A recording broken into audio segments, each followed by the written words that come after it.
From the New York Times, I'm Michael Barbaro. This is The Daily.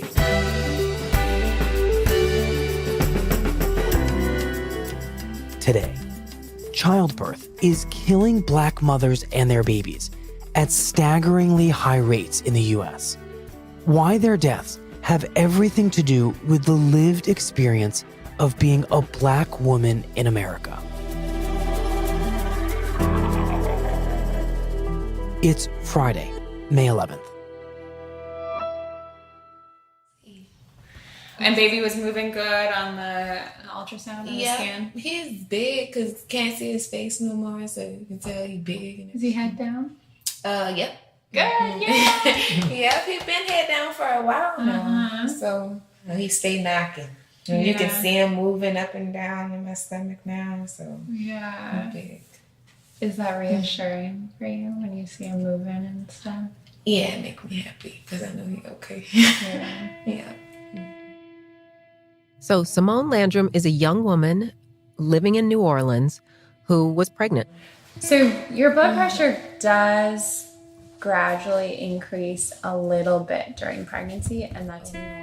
Is what happens. And I met her with her doula. I know, we're watching out for that big increase. Yeah, you know, like, I'm just like 119, I'm like, is this okay? She's like, it's okay. It's more than okay. I'm just like, She's only 23 years old, has a great upbeat personality, but she's also clearly very nervous about this pregnancy. Linda Villarosa is a contributing writer to the Times Magazine. but you know me, my mind thinking. Yeah. So, yeah. Like she would say, I'm really nervous. I don't want to die having a baby. I don't want my baby to die. Just say, like, if you have a flashback in your mind, like, and it's like, I remember last time it seemed like everything was okay, but I was sicker. I remember that. She just was afraid that she wasn't going to make it because of what happened last time.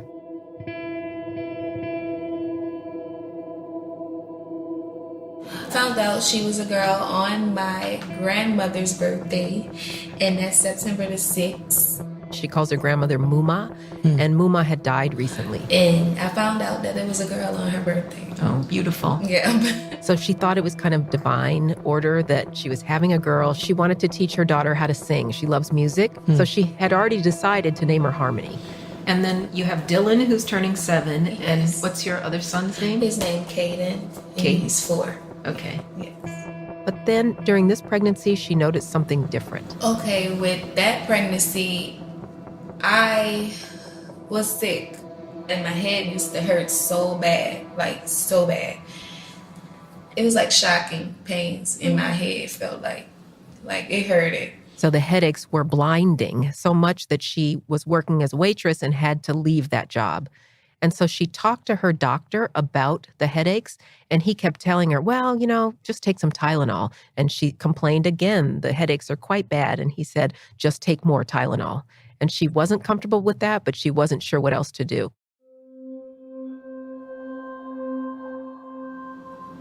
So then what happened when you got closer to your due date? When I got closer to my due date, I remember one time I went in for a regular visit. It's November, and Simone is noticing that she's really not feeling that well. She's having swelling. She's still having those headaches that Tylenol is not really helping. So she goes to her regular prenatal visit with a lot of things to talk about. And my blood pressure was high. And when it was high, he told me to lie back. And he was like, just lie back until your blood pressure go down, and we're going to check it again. High blood pressure is always dangerous, but especially during pregnancy because it can lead to hemorrhaging. It can also lead to an abruption, which means that the placenta detaches from the uterine wall, and that's very bad for the baby because the baby can't get the nutrients he or she needs. Bad for the baby, bad for the mother. It's life-threatening for both.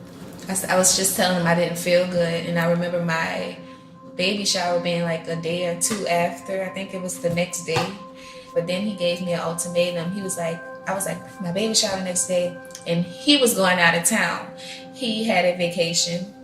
She was really freaked out, and she said, what should I do? And the doctor said to her, well, you know, you could go up to labor and delivery now, and we could deliver the baby. And she said, well, wait, isn't it too early? And he just said, well, I'm going to be out of town. And so this is when I could do it. Or your other choice is just to sit back, calm down, and try to get your blood pressure down. I don't know. I'm not a doctor. I'm just knowing that, I'm having high blood pressure, my body a little achy. I'm thinking that I'm, probably about to go into labor. But she was also afraid, and she was listening to him because she thought he was a good doctor. And so when they checked it again, I assumed that it was lower. He told me to just go home, and he told my baby father, he said, just sit down and just make sure she don't really do much. She don't move much, like basically to go on bed rest. So she thought, okay, everything's fine again. Mm-hmm. So tell me how it happened. Like, what happened? Okay, I was laying down, wasn't feeling good, like all day, like felt like I couldn't even really get up and walk. I thought I was just in labor, so I'm like, let me just hash it out at home. It's 4 days later, and Simone has gotten much sicker. She's very tired. She's got bone-weary fatigue. She can hardly get out of bed. I finally was ready to go to the hospital, and I was just like, ooh, just come on. I felt the urge. I'm like, can you please just come on? She was in the car. I felt the splash, but I thought it was my water broke. When I got out the car, I seen it was blood, like on the seat. And so she ended up actually getting in an ambulance and going. It was an emergency situation. And once I got in the ambulance, I remember they had made me lie back. And I remember I felt blood coming down. Like it was more blood. It's blood. It's just coming. Like, and it just kept coming. And I felt like they were just taking their time. Like they was not moving fast at all. And when I got in there, they was sitting back, and then they basically checked to see if she was breathing and stuff like that. And when they did check for that, it was nothing. Because I kept saying, is she okay? Is she okay? And everybody was quiet, in the room. And I'm like, is she all right, right? Like, well, I don't hear nothing. And then they finally told me, like, the room was so silent. Like, I'd never hear nothing be that silent in my life.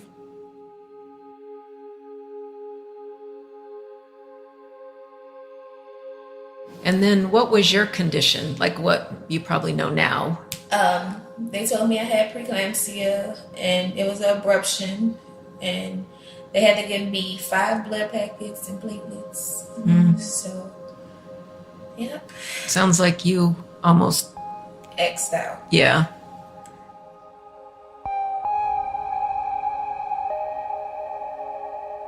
What exactly had gone wrong with this pregnancy? So preeclampsia is simply high blood pressure during pregnancy. And the symptoms were obvious, the swelling, the high blood pressure, as well as the headaches. But it was ignored. And it led to an abruption that led to hemorrhage. And so the hemorrhage almost killed her and actually did kill her baby. And I remember, like, I'll be back with y'all sister, and they get so happy. They so happy now. And then there was that void, having to come back, like, empty-handed. And I felt like they was like, like, did she do something to her? I didn't know what they were going to think. So that was the hardest part, having to come back empty-handed. Like, it was like, wow. They don't forget. Like, every night they always say their prayers, and they're like, good night, Harmony. Good night, God. We love you, sister. And they go, nah. Every night. They always say their prayers.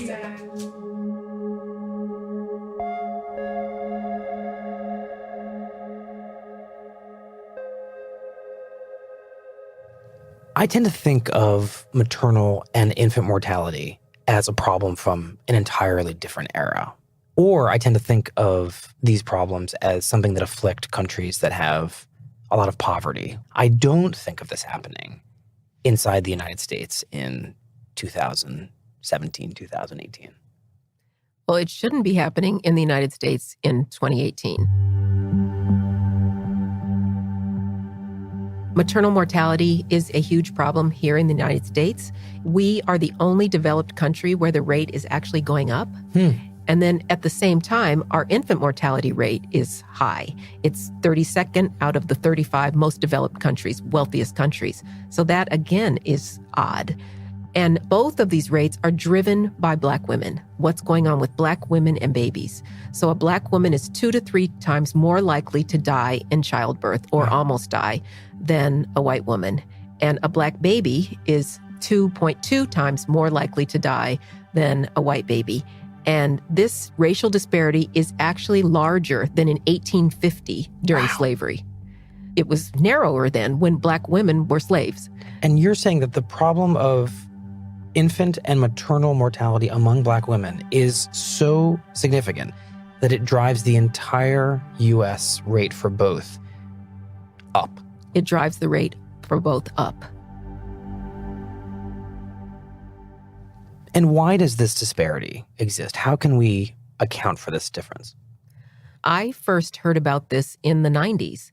I was the health editor of Essence magazine, and we had been told this narrative that infant mortality is a problem of poor Black women who weren't taking care of themselves, and Black women aren't getting proper prenatal care either because they're irresponsible or because they just don't have access to it. But then studies came out that said, no, actually, when prenatal care is equal, Black women still have small and preterm babies. One of the statistics that really struck me was that if you're a Black woman with a college education and, in fact, an advanced degree, you are more likely to die in childbirth or lose your baby than a white woman with an 8th grade education. Wow. I did not believe it. I was like, no, that cannot be right. How could this be? Because the narrative was always, oh, this happens to poor women who don't take care of themselves and don't get prenatal care. But then this study in 1992 just crashed that whole thing apart. This had nothing to do with that. So then the next thing was, okay, this has got to be genetic. So maybe there's an inherited difference that women of African descent have that is causing low birth weight. So 2 neonatologists in Chicago looked at Black women immigrants who had come from Africa and the Caribbean. So when the women first came, their babies weighed about the same as white babies in the United States. But then after 2 generations, the Black babies, immigrant babies, turned out the same birth weights as African-American babies. Which is to say low. Low birth weight. But you didn't see the same thing in white immigrant women. So white immigrant women came to the United States, and in those 2 generations, their babies actually got larger. And healthier. And so then it became, wait, this isn't about genetics. This really is about something else. Something about growing up as a Black woman in America is bad for your baby's birth weight. You can come into this country with a healthy pregnancy, but your child and their child, if you're Black, something will happen to you. Yes. It isn't any of these other things. It isn't poverty. It isn't irresponsibility. It isn't inherited. And so now we're looking at race and racism, the lived experience of being a Black woman in America. Essentially, being a Black woman is bad for your pregnancy. In America, something is going wrong here.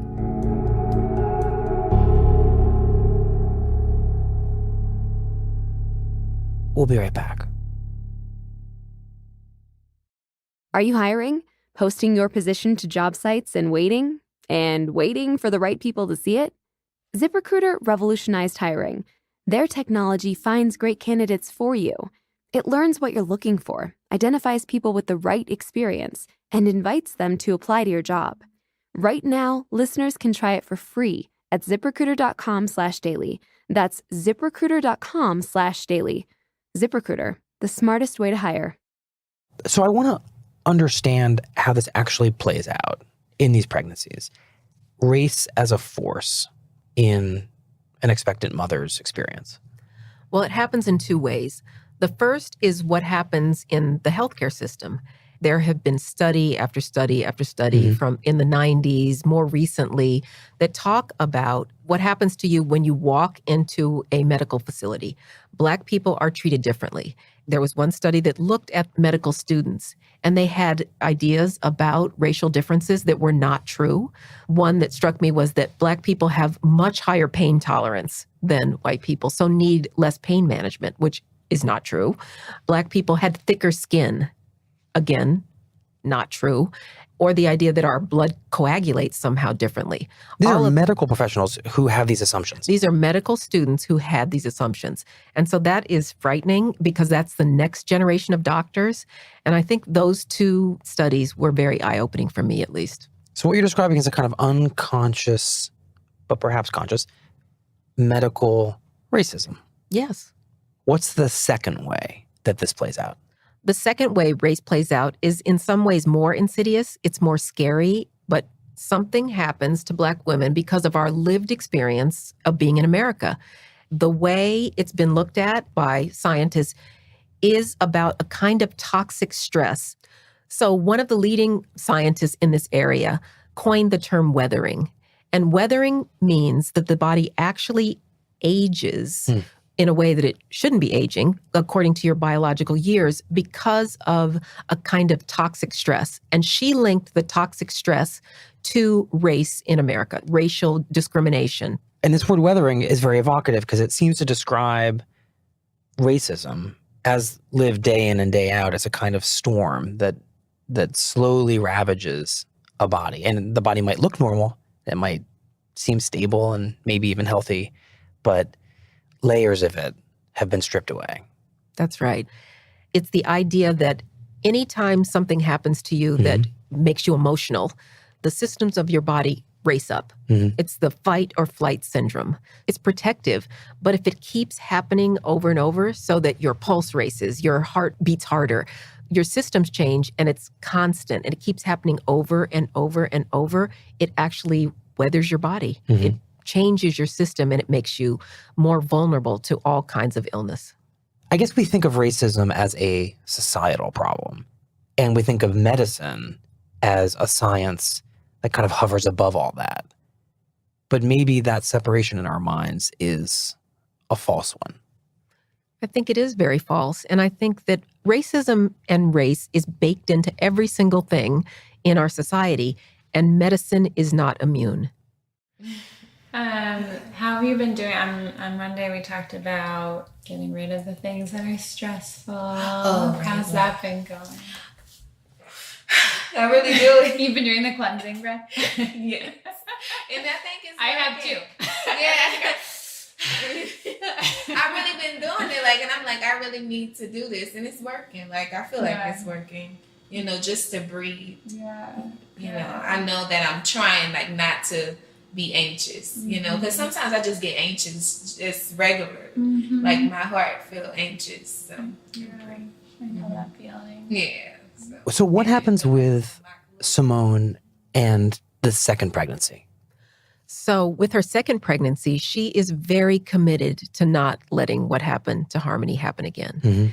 She has a new doctor. She has a doula who is trained as a labor and delivery nurse and who is making sure that she is going to her prenatal care appointments and she's checking in with her and making sure she's taking good care of herself. My baby, I think he get kind of scared though. He be like, Mommy, he'll talk about that, and I'm like, no, Mommy okay, Mommy not gonna die, because he'll tell people, think I'm sick and stuff. Really? Yeah, because of what happened last time. So she was a little cautious. She was superstitious. She didn't want to have a baby shower. She didn't want to buy clothes for the baby because she just wanted to make sure everything was going to be okay before she really, let her heart open up to the idea that I really have this baby. That you're okay.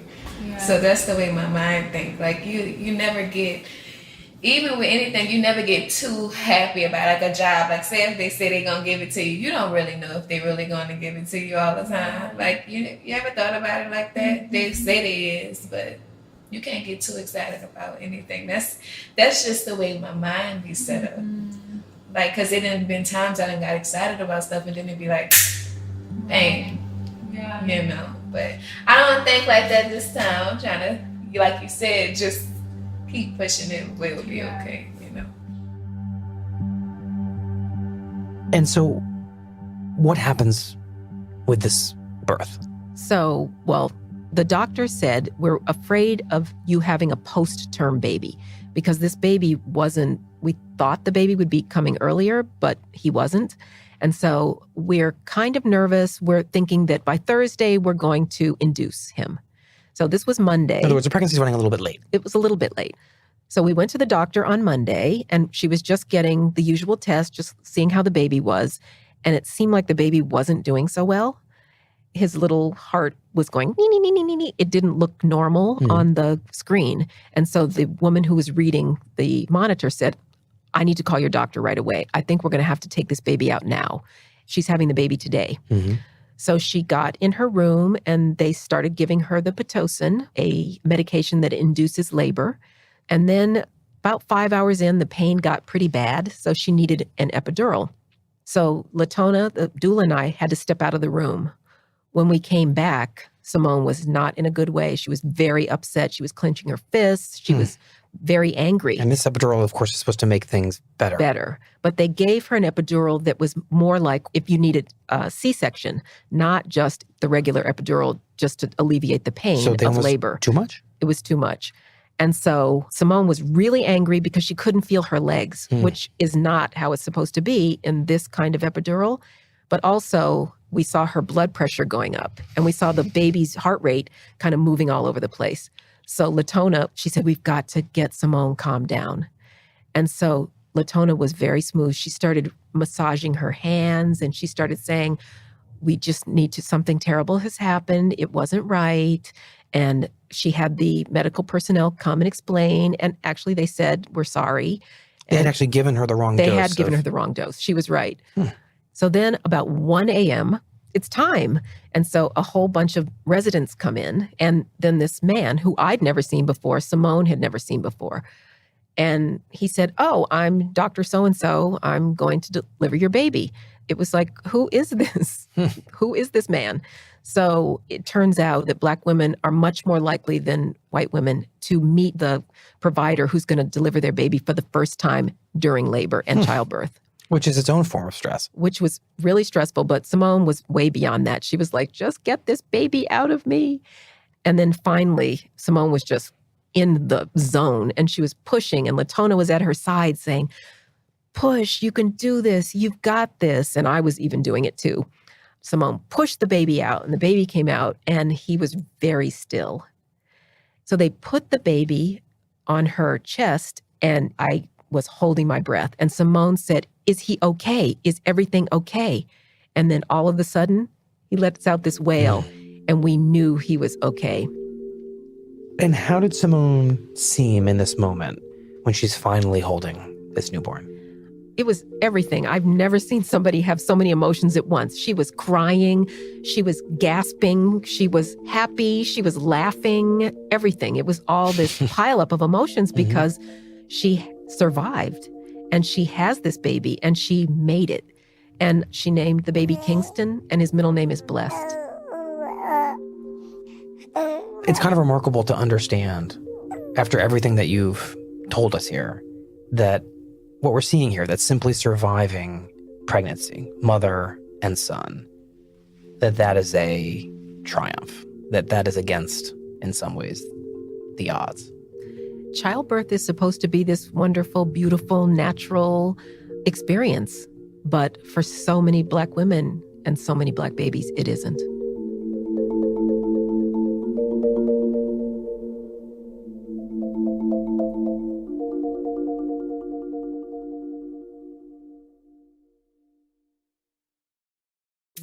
Here's what else you need to know today.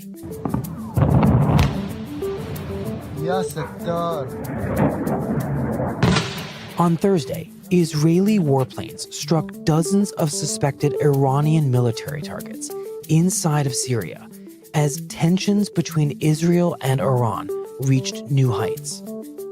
Israel said it was responding to an unsuccessful Iranian rocket attack involving 20 missiles launched from Syria, all of which were intercepted or fell short of their targets in Israeli-controlled territory. והם צריכים לזכור את היומרה הזאת שאם אצלנו יהיה גשם אז אצלם יהיה מבול. During a presentation on Thursday, Israel's defense minister said that the airstrikes had destroyed all of Iran's military infrastructure in Syria. If there is rain on our side, he said, there will be a flood on their side. ואני מקווה שאנחנו סיימנו את הפרק הזה וכולם הבינו. The Times reports that Israel and Iran have been conducting a shadow war inside of Syria under the cover of the Syrian civil war, but the conflict is now bursting into the open. The Daily is produced by Theo Balcom, Lindsay Garrison, Rachel Quester, Annie Brown, Andy Mills, Ike Sriskandaraja, Claire Tennisgetter, Paige Cowett, Michael Simon Johnson, and Jessica Chung, with editing help from Larissa Anderson. Lisa Tobin is our executive producer. Samantha Hennig is our editorial director. Our technical manager is Brad Fisher, and our theme music is by Jim Brunberg and Ben Landsverk of Wonderly. Special thanks to Sam Dolnick, Michaela Bouchard, David Crackles, Stella Tan, and Talia Minsberg. That's it for The Daily. I'm Michael Barbaro. A reminder that tomorrow we'll bring you the 4th chapter of our new series, Caliphate, right here on The Daily. See you Monday.